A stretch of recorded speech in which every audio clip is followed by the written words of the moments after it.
ब्रेकनंतरची बातमी। महाराष्ट्रातल्या मराठी आणि हिंदी वादात राज्यपालांनी उडी घेतली।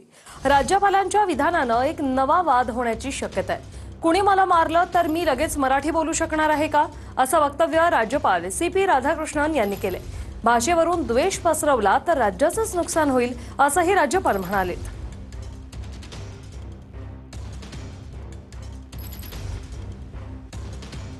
That if you don't speak Marathi, then you will be beaten up. This has happened in Tamil Nadu also. If you come and beat me, can I speak in Marathi immediately? Is it possible? If we spread this type of hatred, then which investor will come? In the long run, we are doing harm to the Maharashtra.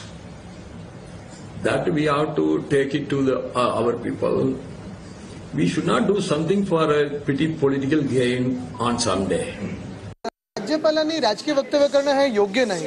त्यांचं पद हे संविधानिक आहे। आणि दुसरी गोष्ट म्हणजे जसं मी पहिलं पण सांगितलं की हिंदीला कोणाचा विरोध नाहीये, हिंदी भाषिकांना कोणाचा विरोध नाहीये, पण पहिलीपासून सक्ती याला विरोध। आणि काल मला वाटतं केंद्र सरकारने पण आमचीच भूमिका मांडली आहे। मग राज्यपाल काही केंद्र सरकारच्या विरोधात आहे?